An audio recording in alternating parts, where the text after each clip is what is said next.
Alors bonsoir à tous. Je vais faire un exercice pas évident, c'est-à-dire de rentrer dans une retraite dans laquelle vous êtes déjà rentré et d'essayer de me plonger dans un esprit que vous avez déjà créé. Moi je sors de 8 heures de route et d'écoute 8 heures avec Radio Nostalgie. Alors je ne sais pas si ça va m'aider à... Je sais à peu près où vous en êtes et j'espère pouvoir accrocher les wagons comme il faut. Vous avez parlé de la blessure qui affecte la masculinité, la blessure que l'homme peut ressentir. En regardant le film, je pensais à cette impression qu'on peut avoir souvent d'avoir raté une étape. Vous savez, ce sentiment qu'on voit, que le capitaine Haddock ressent sans doute. Il y a une scène que j'aime beaucoup dans Les Bijoux de la Castafiore où il s'imagine, il se rêve tout nu sur une scène et tout le monde le voit, tous les perroquets le voient. Il est scruté et il est mis à nu. C'est-à-dire que, on entend souvent ça, des hommes qui vous disent « En fait, vous savez, je suis PDG d'une entreprise, tout le monde me regarde, tout le monde m'admire, mais en fait, le roi est nu et les gens ne le savent pas et moi, je le sais. Je ne suis pas légitime. » Vous savez, ce sentiment douloureux d'être un usurpateur, d'être peu légitime et en fait, tout le monde croit que je le suis et je ne le suis pas. Quelle étape on a ratée? Alors vous avez parlé de la blessure qui affecte la force, c'est la légitimité.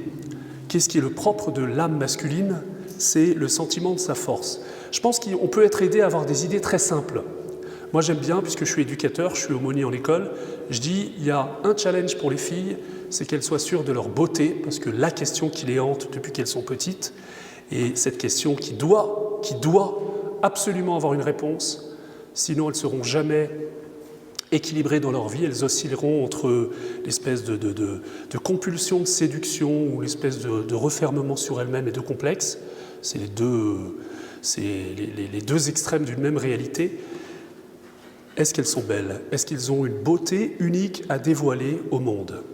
La question pour l'homme, vous l'avez compris, c'est est-ce que je suis fort? Est-ce que j'ai quelque chose à offrir? Est-ce que je vais marquer de mon empreinte le monde? Est-ce que j'ai une légitimité? Est-ce que j'ai une légitimité pour agir, pour combattre, pour partir à l'aventure? Est-ce que j'ai une place dans ce monde? Voilà, c'est une question et c'est, j'ai envie de dire, la question qui nous concerne tous. Vous savez, il y a des questions qu'on peut ne pas résoudre dans une vie et on peut être des hommes sans les avoir résolues. Cette question, on ne peut pas. Je ne peux pas considérer que cette blessure, c'est une blessure sur laquelle je peux sauter à pieds joints et puis essayer quand même d'aménager les choses. Non, cette question, il faut qu'on se la coltine pendant ces 2 jours et j'espère que vous avez déjà commencé. Et en fait, il faut qu'on fasse comme Jacob. Je vais vous parler un peu de Jacob, c'est un des personnages de l'Ancien Testament. Vous savez ce que ça veut dire, Jacob? Ça veut dire petit fourbe, petit nul, petit rusé, petit imposteur. C'est le nom qu'il a reçu à sa naissance. Lui qui est né et qui a eu la douleur de ne pas naître seul, puisqu'ils étaient 2 à naître, et il y en a un qui a pris la première place, et l'autre, il s'appelait Ésaü, ça veut dire gros balèze. Ça veut dire Sébastien Chabal. Ça veut dire t'es fort, t'es poilu, t'es un mec, t'es un vrai. Mais surtout, t'es fiable. Hier, je voyais un garçon qui me disait, de 25 ans, il faut que j'aborde un des combats qu'il faut que j'aborde, et je ne l'ai jamais encore abordé, c'est celui du mensonge, de mon rapport à la vérité. Alors on a essayé de réfléchir à la blessure originelle. Il m'a dit, je me souviens quand j'avais 5 ans, ma mère m'a dit, on ne pourra jamais lui faire confiance. Paf. Vous voyez? Il est son nom reçu de sa mère, c'est celui sur lequel on ne peut pas s'appuyer. C'est Jacob, petit rusé, petit fourbe. Et vous voyez, moi je vois beaucoup de jeunes hommes et je fais beaucoup de préparation au mariage, comme beaucoup de prêtres, mais comme je suis aumônier en école, je vois beaucoup de garçons. Il y a une maladie aujourd'hui que je reconnais et j'ai beaucoup réfléchi sur la cause de cette maladie. Vous savez, tous ces garçons qui n'arrivent pas à s'engager, tous ces groupes de prière catho où il y a plein de types de garçons de 30 ans, 35 ans, ils sont bien sous tout rapport, ils ont fait l'école de charité de mission, Even 1, 2, 3, 4, et tout ce que vous voulez, ils sont dans la manif pour tous, mais ils n'arrivent pas à s'engager. Ils n'arrivent pas à se lancer. Ils n'arrivent pas à se marier, ils n'arrivent pas à se décider à rentrer au séminaire ou à s'engager une bonne fois pour toutes. Et les filles ne comprennent pas. Et les filles, elles se demandent, mais qu'est-ce qu'ils ont? C'est des chiffres molles. Hein, ils ont des grands discours, ils sont super. Mais qu'est-ce qui fait? Quelle est l'étape qui a été ratée? J'ai beaucoup réfléchi sur cette étape qui a été ratée. Et c'est John Eldredge qui, dans son livre, dit qu'il y a un besoin fondamental chez le garçon qui rejoint ce besoin d'avoir une réponse à la question « Est-ce que je suis fort ? Est-ce que j'ai une force unique à déployer sur la face de ce monde ?» Eh bien, c'est le besoin d'initiation. Il y a une personne qui a été chargée par Dieu de répondre à cette question, et lui seul est habilité à le faire. Moi, quand je montrerai au ciel, je demanderai à Dieu pourquoi il a pris un risque aussi fort, aussi grand, de confier cette question aussi importante pour le petit garçon et pour le jeune homme, et pour l'homme pendant toute sa vie, à un homme, le Père, la voix du Père. Cette question, le problème, c'est qu'on la pose à tout le monde, souvent, sauf à la personne compétente. Et la personne compétente, notre société a réussi à la persuader qu'elle n'avait pas sa place pour répondre à cette question. Je m'explique. Une chose toute simple que j'ai découvert un beau jour, mais ça a été lumineux pour moi. Toutes les sociétés ont toujours organisé l'entrée dans l'âge adulte des garçons de manière délibérée. C'est-à-dire qu'ils l'ont organisé culturellement. Vous savez, le gros débat sur le gender, qui consiste à dire la sexualité, le sexe n'est pas biologique, mais il est culturel. Mais c'est très vrai, c'est terriblement vrai. Le sexe est biologique et culturel. Je suis né avec un sexe masculin, mais j'ai besoin culturellement d'être confirmé dans cette identité. Sinon, je ne pourrai jamais adhérer à ce que je suis.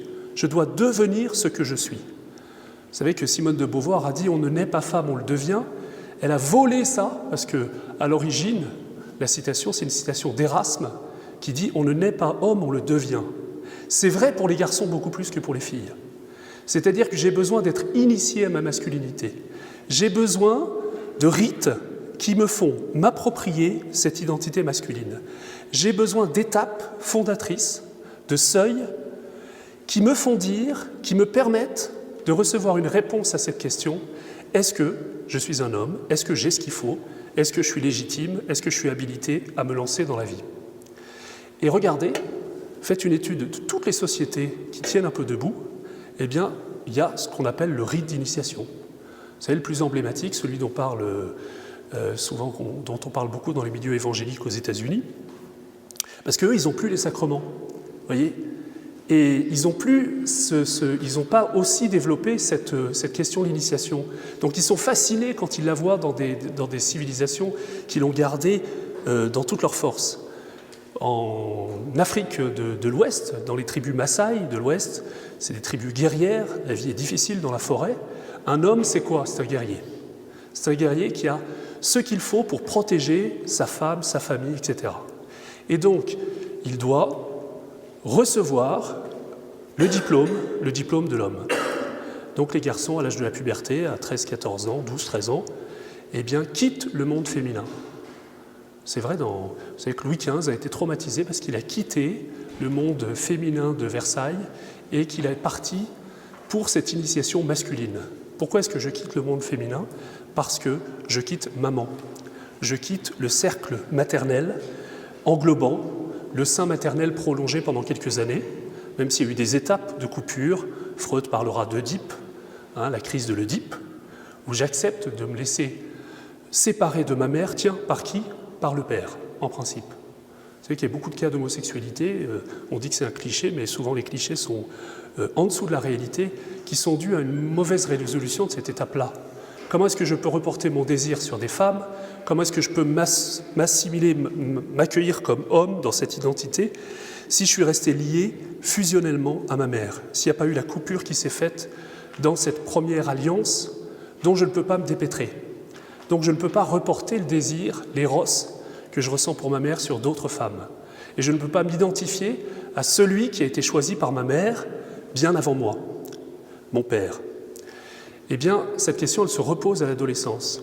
Donc les Maasai, qu'est-ce qu'on fait? On emmène tous les garçons d'un village, on les emmène dans la forêt et ils partent avec les hommes. Ils partent avec leur père, mais leur père aussi PIRS, c'est-à-dire tous les garçons de leur âge, et puis les anciens du village. Et qu'est-ce qui va se passer? Il va y avoir toute une série d'épreuves, d'aventures masculines. On se confronte à son propre sexe, on se confronte à sa propre identité. Vous voyez, comme les petits, vous savez, à un certain âge, ils ont besoin de vous rentrer dedans là, pour sentir leur force et puis l'éprouver contre ceux qui sont arrivés. Donc ils vont vivre un certain nombre d'épreuves initiatrices, dans laquelle l'objectif c'est quoi? C'est de déterminer quelle est leur force spécifique. Voyez, donc il y a toutes sortes de combats physiques et puis aussi des joutes plus intellectuelles. Et au terme, il s'agira de déterminer quel est mon nom. J'ai besoin de savoir quel est mon nom. Et non pas un nom que j'ai reçu de ma maman, mon petit canard doré, ou mon petit chéri, mais un nom qui dit ma force, qui dit comment je serai dangereux dans le monde. Dangereux.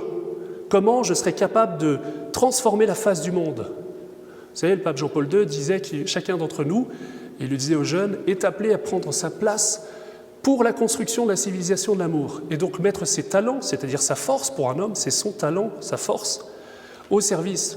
Alors il y en a dont la force c'est la ruse, il y en a d'autres dont la force c'est une force physique, il y en a d'autres dont la force c'est une opiniâtreté, etc., etc. Donc au terme de ces tests, eh bien, quelque chose se dessine et est reconnu par les anciens, et le père aura la charge de transmettre ce nom à son fils lors du rite d'initiation qui clôturera toutes ces épreuves. Dans ces épreuves, il y a un crescendo. À un moment, le garçon va partir tout seul avec son père dans la forêt, et on dit, le dicton dit, tu ne pourras séduire une femme que quand tu auras tué un lion avec ton père.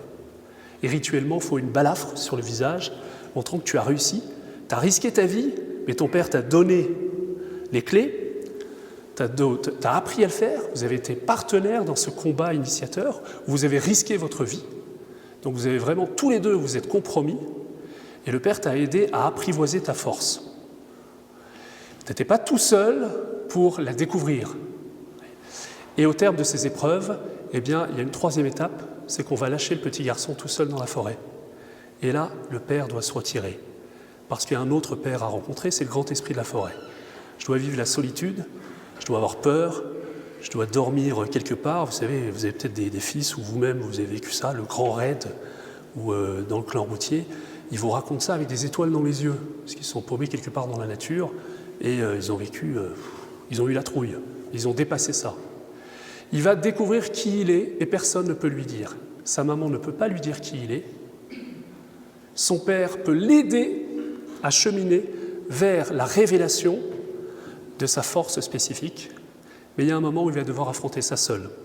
Cette phase de solitude que les hommes repoussent à tout prix. Parce que c'est là que je m'éprouve seul, fort. On verra ça dans la vie de Jacob. Le patriarche Jacob s'est tellement bien montré. Et au terme de cette épreuve, il va revenir et il va y avoir la circoncision, c'est pas très drôle à vivre, c'est-à-dire l'habilitation, parce qu'il y a aussi tout un enseignement sur la sexualité, comment se comporter avec les femmes, comme père de famille, etc. Donc comment prendre ses responsabilités. La circoncision, et d'ailleurs c'est très ritualisé, il aura un parrain qui, comme à la confirmation, lui pose la main sur l'épaule, c'est-à-dire lui transmet sa force, et il va devoir être courageux dans cette épreuve-là. C'est vraiment une épreuve initiatrice décisive, et au terme de cette épreuve, son père va lui imposer un nom. Tu t'appelais mon petit chéri, et tu seras Gros Bison, ou tu seras, je sais pas quoi, Sébastien Chabal, ok ? Et donc là, c'est ma fierté, je sais qui je suis, je sais que j'en suis un. Vous voyez, cette espèce d'incertitude qui plane dans le cœur de plein de garçons, en fait, on ne m'a jamais dit si j'en étais un ou pas. Il n'y a jamais eu de seuil. Vous savez ce qu'on a fait? On a supprimé, essayé de faire un test, on pourra se poser cette question, tout ce qui pouvait tenir lieu de rite d'initiation. Tout ce qui pouvait nous conforter dans notre identité, d'abord de genre, c'est-à-dire masculine, et ensuite dans mon identité personnelle, c'est-à-dire à l'intérieur de cette identité qui me dirige vers la force, quelle est ma force à moi, mon nom propre, personnel. Vous savez que chez les Russes, il y a trois noms. Il y a mon prénom, il y a le nom de mon père. Si mon père s'appelle Pavlov, eh ben je m'appelle Mikhail Pavlovitch. Fils de Pavlov, je sais d'où je viens, et il y a le nom de famille. C'est très beau parce que je sais qui je suis, je sais à qui je suis rattaché, mais ce qui est important, c'est mon prénom à moi, parce que c'est ça qui me distingue, non seulement de mon père, mais de ma famille au sens large. Voyez. Eh bien, nos jeunes, on ne leur a jamais dit qui ils étaient, on ne leur a jamais permis de le découvrir. On a remplacé les rites d'initiation par une nouvelle catégorie, un nouveau ghetto qu'on a créé, une catégorie qui fascine toute la société, autour de laquelle tout le commerce se tourne depuis les années 60. C'est un truc qui n'existait pas, c'est une espèce vraiment une curiosité, une monstruosité, un être hybride qu'on appelle l'adolescent. Et ça, c'est une phrase magique, l'adolescence. Moi, quand j'avais l'âge de l'adolescence, eh bien, on me disait que ça durait de 12 à 19 ans. Bon, déjà, c'était long. Et puis, aujourd'hui, c'est, d'après les psychologues, il y a la préadolescence, vous voyez, qui commence à 7 ans à peu près. Et puis, on est adolescent jusqu'à 35 ans. Vous connaissez tous le film Tanguy. Le mec, à 27 ans, eh bien, il se comporte encore comme gamin, sauf qu'il a des désirs d'homme. Quand on y réfléchit, c'est génial pour le commerce. Parce que je suis un gamin, donc j'ai des petits désirs, des caprices, etc. Mais j'ai quand même des désirs qui sont quand même forts. Donc ça fait marcher, vous voyez, dans une société où l'Occident doit consommer et la Chine produire.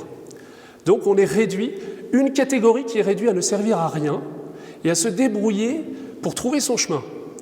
Et donc, je ne sais pas quand je le suis devenu, si je le suis devenu. Personne ne me l'a dit. Vous voyez.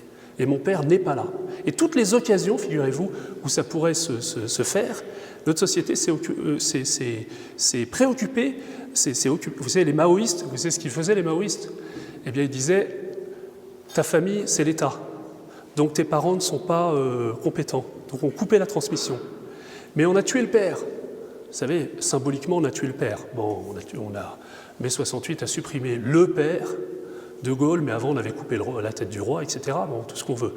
Mais on discrédite le père, et surtout dans ses actions symboliques fortes, où il doit agir.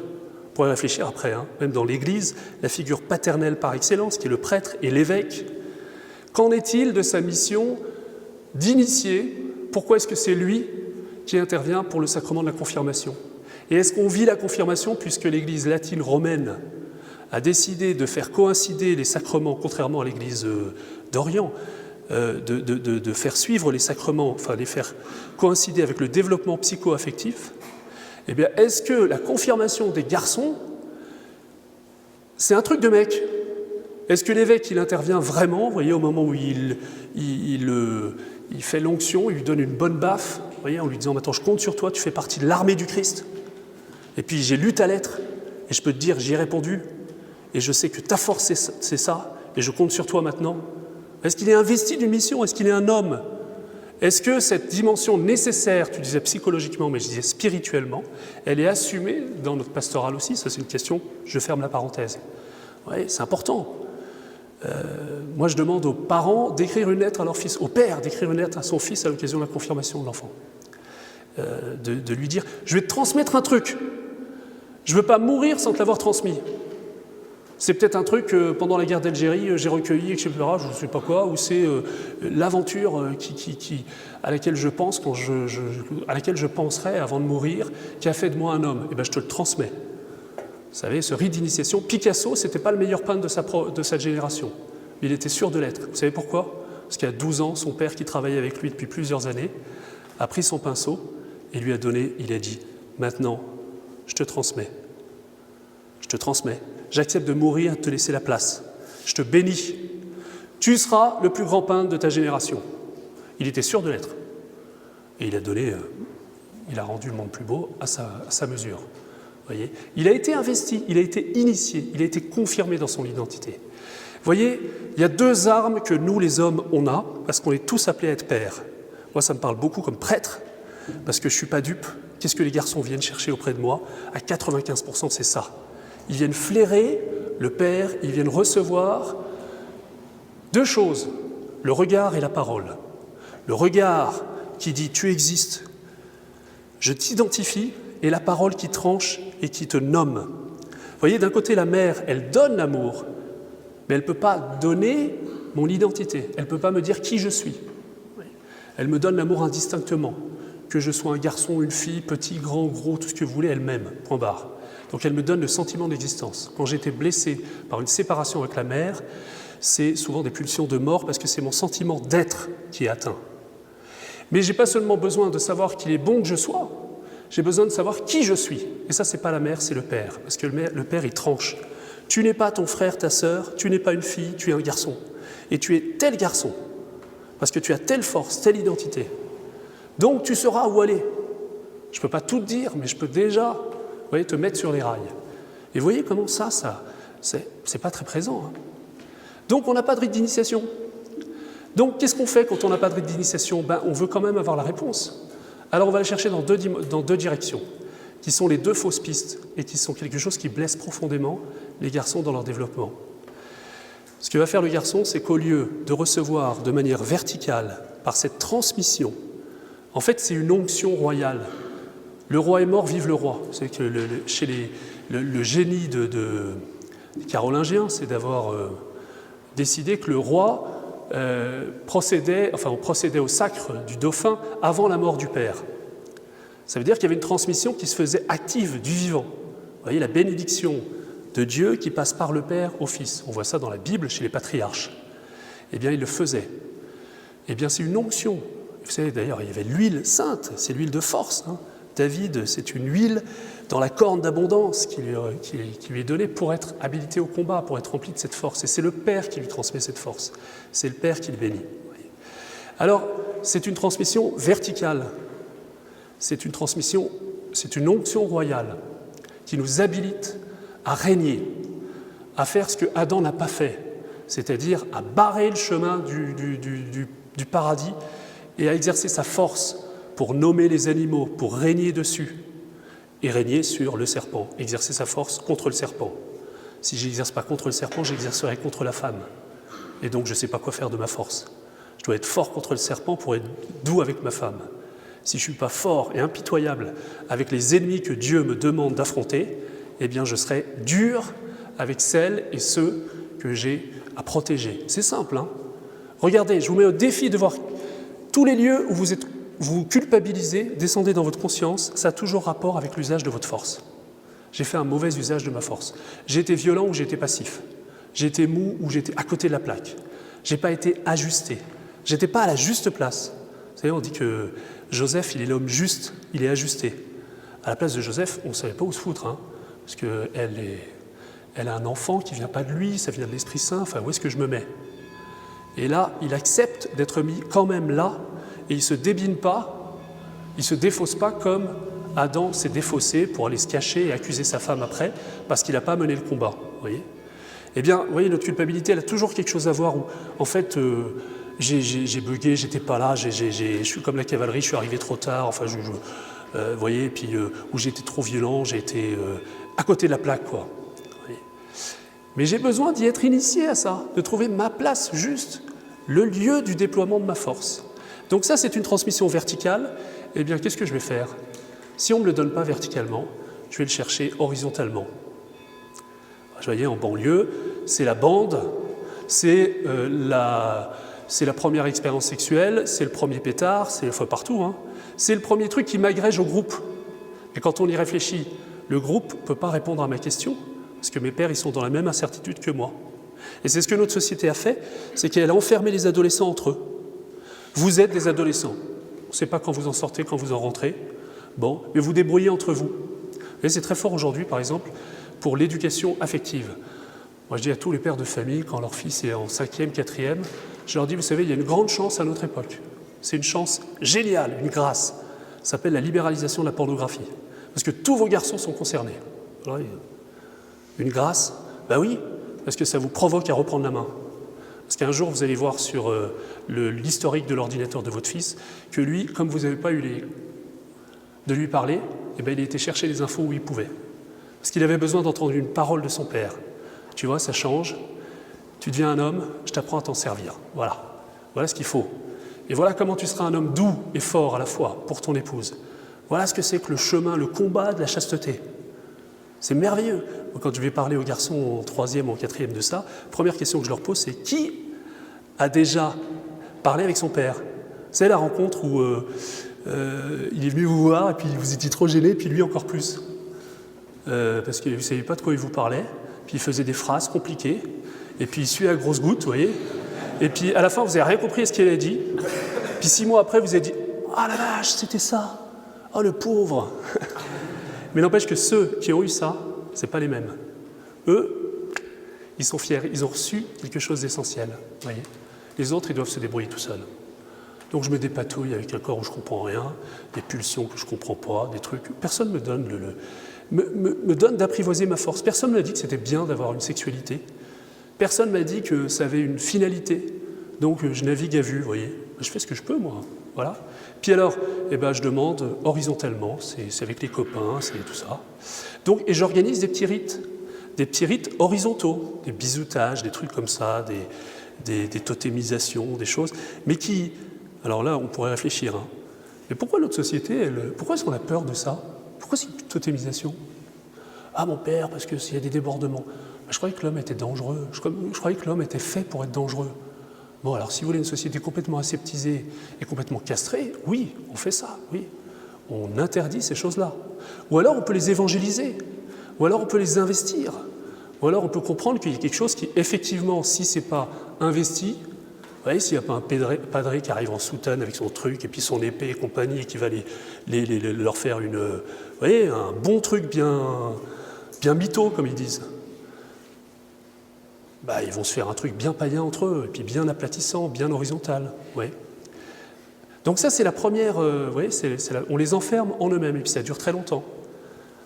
Tandis que celui qui a été initié, vous voyez, qui a reçu cette initiation, bien sûr qu'il va progresser, bien sûr qu'il va faire des chutes après.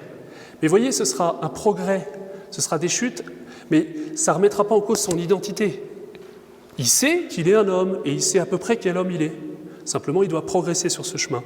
Tandis que l'autre, on ne l'a pas initié, à chaque fois qu'il va chuter dans son boulot, dès qu'il va se prendre un coup, parce que son patron va le harceler, dès qu'il va se prendre... En fait, il s'écroule complètement. Il s'écroule complètement parce qu'en fait, ça touche son identité. Parce qu'on n'a pas répondu à ces questions. Donc il a une fragilité. Il est poreux à toutes les flèches que l'ennemi veut lui envoyer, vous voyez, pour lui dire « Allez, écrase, écrase ».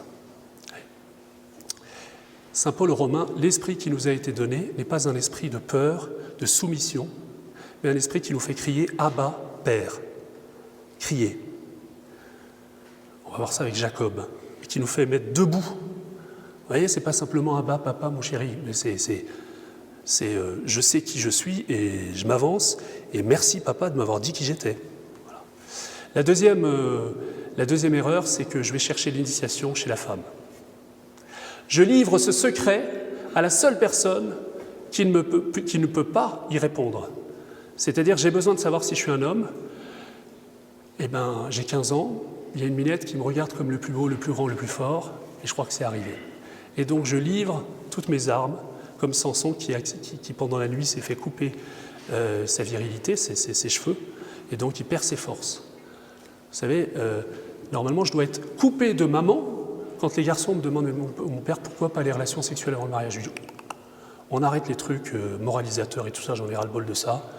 Tous les petits bouquins, non. » Non, la question c'est « Est-ce que tu es un homme ?» Tu vois ? Quelle est ta force ? Tu vois ? Si aujourd'hui tu te mets avec une petite copine, en fait, elle va obstruer cette question. Parce que tu as besoin de partir dans la forêt, et tu as besoin de combattre, et tu as besoin d'être initié. Et la force, tu dois d'abord la recevoir verticalement, de ceux qui peuvent te la donner, ta masculinité, pour pouvoir la transmettre à la femme. Or, là, tu demandes à la fille de te la transmettre, de te rassurer dans ta virilité. Oui, tu as l'impression d'être fort, et puis après, tu n'as pas eu la réponse. Vous savez, le livre et le film le plus saisissant pour ça, c'est L'insoutenable légèreté de l'être de Kundera. C'est un homme, ça se passe à Prague, et c'est un séducteur, un médecin. Alors, il multiplie les conquêtes féminines. Et il dit « Je cherche à avoir la réponse à une question, et à chaque fois, j'ai consommé, et je suis déçu. » Parce qu'il demande à la femme de lui donner le secret de son être. Elle ne peut pas. Donc c'est une quête éperdue, compulsive, répétitive, et tout ce que vous voulez, mais de plus en plus désespérante, qui l'enfonce dans un son d'incertitude. Don Juan, c'est un homme profondément incertain de sa virilité. Vous voyez ? C'est un homme qui n'est pas du tout affermi dans sa virilité. Donc c'est une fausse virilité. Donc, et ça, c'est le drame de notre époque, vous voyez, c'est des petits couples, c'est pour ça. Parce que, qu'est-ce que ça va faire ? Je me mets dans un petit couple, en fait, je passe des bras de maman aux bras de la petite copine. Et donc, je reste, et je me fais castrer. Et donc, j'arrive pas à m'engager. Ou alors, je prends moi, je vais me marier, et puis, à 35 ans, pourquoi je pète les plombs ? Pourquoi la fameuse crise de la quarantaine, vous savez ? Parce que la crise de la quarantaine, c'est un truc qu'on a inventé en même temps qu'on a inventé l'adolescence. Puisque le truc n'a pas été réglé à 14 ans, à 16 ans, à 15 ans, à 18 ans, je le mets entre parenthèses parce que de toute façon, j'ai commencé à travailler, j'ai une petite femme et puis je me lance dans la vie. Et la question, elle ressurgit avec une violence inouïe à 35, 40 ans, 45 ans, elle n'a pas été résolue. En fait. Et à ce moment-là, toutes les dimensions que vous avez vues là, l'aventure, le combat, je ne les ai pas vécues, je ne sais pas qui je suis, et je m'emmerde chez moi, vous voyez, avec ma petite femme et mon petit truc, voilà, et ma petite vie. Et alors là, je fais n'importe quoi. Vous savez, je vais chercher, je change de femme, je change de communauté religieuse et tout ça. Mais en fait, vous savez, mieux vaut 14-18 que 39-45. Hein. Si le premier conflit avait été bien résolu, le deuxième, il n'était pas nécessaire. C'est vrai dans l'histoire de la société occidentale, c'est vrai dans l'histoire de notre vie. Bon. Donc, il y a un besoin d'initiation. Alors peut-être qu'en m'entendant, il y en a qui disent « la vache », il met le doigt sur... En fait, est-ce que mon père est venu vers moi et m'a regardé en me disant « tu es unique ». Le nombre de garçons qui disent « j'ai pris 15 cm dans l'année et mon père ne le sait pas ». Il ne m'a pas vu, il ne me voit pas. Je suis invisible. Je suis l'homme invisible. Et est-ce que j'ai eu la parole? Vous savez, Saint Jacques dit que la langue est l'organe le plus puissant qui soit, mais le plus destructeur. Pourquoi l'homme a une parole rare? C'est parce qu'elle est précieuse. Et il doit taper juste au bon moment. Le problème, c'est que dans beaucoup de familles, il y a un démon muet. Je quêtais une parole de bénédiction, ou même une parole d'engueulade, mais il n'y a rien qui est venu. Ou alors c'était que des paroles de destruction. Là où j'attendais bénédiction, j'ai eu malédiction. Là où j'attendais « Waouh, t'as grandi, dis donc. Tu veux pas qu'on aille au stade le samedi soir, au Stade de France, et puis après on va parler, quoi. Et puis il faut qu'on se dise des trucs, il faut qu'on se parle enfin d'homme à homme. Waouh. Là, je fais partie du club. Merci. Mais si je l'ai pas eu, si j'ai eu... T'as eu combien en maths déjà? Ah oui, toujours. Va en parler à ta mère. Vous voyez, là, je suis fauché en plein élan, parce que la parole que j'attendais, qui ne pouvait venir que de lui, la parole de bénédiction, en fait, c'est une parole performative. C'est pas par hasard que les sacrements, c'est des hommes qu'on appelle mes pères, mon père, et qui les donne. Parce qu'il a le pouvoir de dire « Je te pardonne au nom du Père et du Fils et du Saint-Esprit. Je te regarde au nom de Dieu et au nom de Jésus-Christ, je te pardonne. » C'est fait, ex opere operato, enfin dans l'Eucharistie. C'est-à-dire, c'est fait, c'est performatif au sens fort. Mais ça s'appuie au niveau naturel sur le fait que la parole du Père est performative. Et pour le meilleur et pour le pire. Hein. J'ai vu une femme de 82 ans qui est tombée dans tous les trucs. Elle a divorcé plusieurs fois, elle est tombée dans le spiritisme, dans le satanisme, dans tout ce que vous voulez, pauvre femme. Et puis on est remonté à la source. La veille de son mariage, son père l'a maudit. Boum. Ah, c'est la porte ouverte à toutes les flèches de l'ennemi, parce qu'il s'engouffre dans cette béance qui devait être remplie par la parole du Père terrestre. Vous voyez quelle est notre responsabilité d'homme et de prêtre, de père en fait? Elle est immense. Et vous voyez pourquoi c'est un combat aujourd'hui de reprendre la main sur cette responsabilité paternelle. Parce que la société s'est liguée pour couper cette transmission. Mai 68, c'est quoi? C'est des ados qui veulent tous les plaisirs, ils les ont tous eus, sauf un, celui de transmettre. Donc ils ont 60 ans, ils sont encore ados, ils n'ont pas transmis, ils n'ont pas béni. Ils n'acceptent pas de mourir, de s'effacer, et avant de s'effacer, de regarder et dire « à toi la place, sois béni ». Et toute ma vie, ça a été de te transmettre. Et je te le dis. Non, je garde. Et démerde-toi. Ah, si, par contre, moi, je veux la retraite. Hein, vous l'assurez? Vous voyez? Donc, on provoque. Mais moi, je ne comprends pas qu'il n'y ait pas une révolte. Mais c'est pire que ça. On ne peut plus se révolter parce qu'on a été énervé. Vous savez ce que c'est qu'un énervé? C'est quelqu'un à qui on a enlevé les nerfs. Il y a un tableau qui est assez saisissant. Pépin le Bref, ses deux fils se sont révoltés contre lui. Et donc, il a brûlé tous leurs nerfs et il les a traînés sur le chemin. Ben, je trouve que les garçons, aujourd'hui, ils sont énervés au sens où ils sont mous. Ils n'ont même pas l'énergie à la limite, de se révolter contre leur père pour leur dire ben, « maintenant, je ne te lâcherai pas tant que tu ne m'auras pas béni. » Vous voyez, ce serait positif, ça, au moins. Eh bien, vous voyez, c'est assez grave, hein, ce qui se passe à notre génération, à notre époque. Et donc, on a un beau combat à mener. Il y a un combat décisif d'hommes, de reprendre la main. Alors vous allez me dire, ok, comment est-ce qu'on peut donner? Là, vous posez une question, mais tous, on est blessés là-dedans. Parce que normalement, tous ceux qui sont nés depuis 40 ans, il y a peu de survivants. Et on est beaucoup d'hommes non initiés. Et c'est quelque chose qui... Comment est-ce que je peux transmettre quelque chose que je n'ai pas reçu? Ben ça, c'est le miracle. Le miracle de nos mains vides, disait Bernanos, que je peux donner ce que je n'ai pas moi-même. C'est curieux, ça. Petite histoire dans la Bible qui est très belle et qui nous dit ça. L'histoire de Jacob. Vous savez qu'Isaac, vous avez parlé d'Isaac, je crois que vous avez évoqué comme l'image de l'homme passif. Il est terriblement passif, il n'a pas fait son job de père. Vous savez, quand la femme de sa vie à qui on dit que quand il a rencontré Rebecca, il s'est consolé de la mort de sa mère. Tout est dit. Ce n'est pas un homme qui est devenu homme et qui donne sa force à une femme, qui crée une alliance, c'est un homme qui a quitté sa maman, il faut qu'il trouve une autre maman. Et donc il lui a déposé ses armes à ses pieds. Et il la regarde Béa, comme Adam regarde Béa, Ève qui combat à sa place. Voyez. Et donc Isaac, c'est l'homme faible par excellence qui a remis tout son pouvoir entre les mains de la femme. Voilà. Et donc il ne s'assume pas en tant qu'homme. Et il n'a pas les gestes décisifs vis-à-vis de ses fils. Parce que vous savez que les patriarches, ils ont reçu la bénédiction de Dieu et ils doivent la transmettre à leurs fils et ils vont en choisir un à qui il va bénir, qui aura la responsabilité de transmettre cette place d'être le béni bénissant. Par toi, je bénirai toutes les familles de la terre, tu auras une grande postérité. Isaac, il est dépositaire de cette promesse. D'ailleurs, il a pris la place, on lui a de préférence à Ismaël. Alors, est-ce qu'il va l'assumer ? Il est tombé amoureux de Rebecca, et puis il la regarde, et puis Rebecca, elle est enceinte. Alors, il n'y avait pas d'échographie à l'époque. Et il y a un petit terrain de rugby pendant 9 mois dans son ventre. Parce que sa castagne, vous mettez 2 garçons dans la même pièce. Voilà. Elle dit, dans mon sein, c'est comme s'il y avait deux nations qui se combattaient. De fait, elle a des jumeaux. Elle ne le sait pas. Arrive la naissance, le premier qui sort, c'est comme l'histoire du masque de fer, vous savez, le premier qui sort, on voit son visage, Isaac est là, tout de suite il a un coup de foudre. Ça, c'est mon préféré.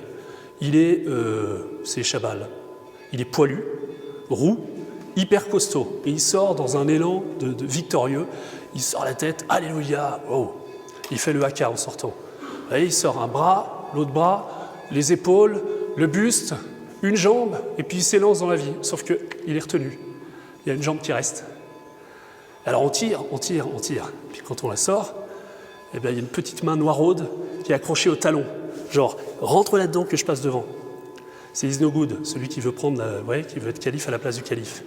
Donc on sort et puis c'est pas très difficile parce qu'il n'est pas très costaud. Par contre, il est tout l'inverse. Il est noirot, il est petit, malingre, mais alors des yeux, autant Ésaü, les yeux un peu vides, autant lui, c'est le petit regard noir, vous voyez, vif, le petit rusé, le petit fourbe. Et là, Ésaü, on l'appelle Ésaü, ça veut dire gros costaud, gros poilu. Et puis, tout de suite, le père a une préférence pour Ésaü. Il ne verra que Ésaü. Et l'autre est invisible pour lui. Et drame, c'est qu'il va devenir le préféré de sa maman. La mère possessive, la mère qui va... Et vous savez, alors il y en a un qui est sportif, qui fait du rugby, tout ça, son père l'aime bien, il va à la chasse avec lui, il y a une vraie complicité, puis il y a l'autre, il reste à la maison, c'est celui on le dispense tous les jours de gym ou parce qu'il a des rhumes, ou de piscine, c'est sa maman qui le dispense, vous voyez. Il reste à la maison et il lit Jules Verne. Et c'est sa maman qui lui dicte sa vie. Mais il a envie de prendre la place. Mais qu'est-ce qu'il quête ? Il quête un regard de son père. Il quête une bénédiction de son père, qui pourrait le libérer de l'emprise de sa mère. Il faut le sauver, ce garçon. Le père, il doit sauver. L'homme, il doit sauver. Qu'est-ce que c'est sauver ? C'est nous arracher à ce dans quoi on s'enlise. On risque de s'enliser pour nous donner une identité, une dignité personnelle, pour lui dire à ton tour de te lancer dans la vie. C'est toi qui béniras à ton tour, parce que je t'ai béni. Là, il n'a pas ça. Alors, vous savez, ils sont petits garçons, il y en a un qui part chasser et tout ça, qui va courir les bois, les champs et tout ça, puis il revient, il est affamé, et puis son frère, il a un petit brouet, un petit plat de lentilles. Traduisez un petit plat de Nutella, là. C'est bon. Le frère lui dit, tu m'en donnes ? Non, c'est... Qu'est-ce que tu donnes en échange ? Ce que tu veux. Ton droit d'aînesse. Et c'est comme ça que pour un plat de lentilles, Ésaü perd son droit d'aînesse. Ça, c'est le deal entre eux. Après, il faut gérer avec le père. Et là, on a la scène du film. Enfin, pas tout à fait. Elle est pathétique. C'est une des scènes les plus pathétiques de toute la Bible. Et Ésaü est devenu aveugle. De toute façon, il n'a jamais vu son fils Jacob. Il est devenu aveugle et il sait que sa fin approche. Donc, il est temps de transmettre son testament et sa bénédiction. Donc, il fait appeler, c'est Isaac, il fait appeler Ésaü et lui dit, il est temps que je te transmette le secret de l'existence et puis ce pourquoi tu es sur terre. voilà, et ma force, ma bénédiction, celle que j'ai reçue de mon Père, et lui-même l'avait reçue de Dieu. Tu vas aller chasser un chevreau, comme on le faisait ensemble, enfin non, du gibier, voilà. Tu vas me le ramener, tu vas préparer le repas, on va le prendre ensemble, et après je te bénirai. Il y en a une qui écoutait de l'autre côté de la tente. Pendant qu'Ésaü part, elle a tout entendu, elle se précipite, elle va chercher le petit Jacob qui était en train de faire la grasse mat, et elle lui dit « Dépêche-toi, dépêche-toi, c'est l'occasion ou jamais de prendre la place de ton frère. » L'humiliation, hein. Ce qui va conquérir, c'est sa maman qui va l'organiser pour lui. « Mais maman, je sais même pas chasser. »« Non mais t'en fais pas, je m'en occupe.